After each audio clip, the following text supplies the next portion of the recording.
Oscar De La Hoya nagbigay ng paghahamon kay Xander Zayas. Sabi ni De La Hoya, tanggapin mo na ang offer laban kay Beryl Ortiz. Dahil yung sinasabi mo, Xander Zayas, na magdepensa ka ng WBO belt sa bansa mo ng Puerto Rico, hindi na maganda yan para sa'yo dahil ang top rank na promotion mo ay wala naman partner deal sa mga TV network.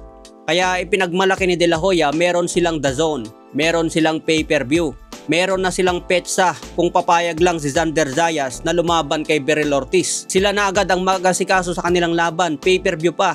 Kaya ano pa raw ang inaantay ngayon ni Xander Zayas kung talagang papalag kay Beryl Ortiz, tanggapin na ang laban na ito. Ito na ang malaking pagkakataon niya, patunayan na kayang talunin si Beryl Ortiz. Pero hanggang ngayon wala pang sagot si Xander Zayas. Pero sinasabi niya sa kanyang X account, pumapayag naman siya na lalaban. Pero hindi pwedeng sa X account ka lang na pumapayag. Kailangan pumirma ka ng kontrata. Magandang laban ito mga tol. Bata pa si Xander Zayas pero may skill. Si Beryl Ortiz naman, bagamat hindi pa ito nag-champion, pero may experience na. Samantala nagsalita na rin ang dating nakalaban ni Terence Crawford na si Israel Madrimov. Sinabi niya mga tol, mas malakas ang suntok ni Crawford kumpara kay Beryl Ortiz. Matatanda na kalaban ni Israel Madrimov si Terence Crawford. Umabot ito sa unanimous decision. Nakalaban din ni Madrimov si Beryl Ortiz at umabot din ito sa unanimous. Panalo si Beryl Ortiz. Pinagkumpara ngayon ni Madrimov ang punching power ni Crawford at Beryl Ortiz. Ngayon, sinabi ni Madrimov sa kanyang interview, physically strong si Beryl Ortiz. Malakas yung stiff jab niya, malakas daw yung mga jab at solid din yung patama. Pero kung ikukumpara daw niya yung power ni Crawford, mas may snap daw yung kay Crawford. Yung iba daw yung lakas, talagang may snap. Kung pagkukumparahin daw niya yung pagkakaiba ng power na yon, mas lamang kay Crawford.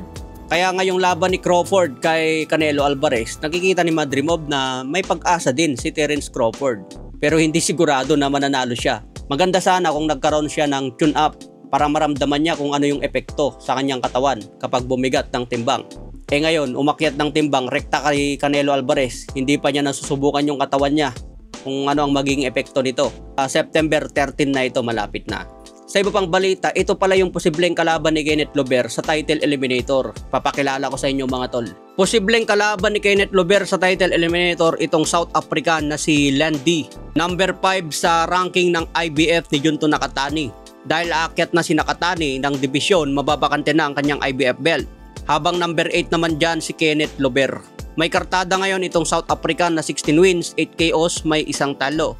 Edad 30 pa lang ito mga tol at mukhang matigas. Pero yung isang talo na yan, nakuha niya sa isang Pinoy by knockout sa round 2. Tinalo na ito ni JR Raquel. May kartadang 18 wins, 14 KOs, may 2 talo. Kaya masasabi natin may pag-asa si Kenneth Lover na maipanalo ang title eliminator kung ito ang makakalaban niya talaga. Sa October, abangan natin ang announcement tungkol dyan. Okay mga tol, yan mga abangan natin na updates.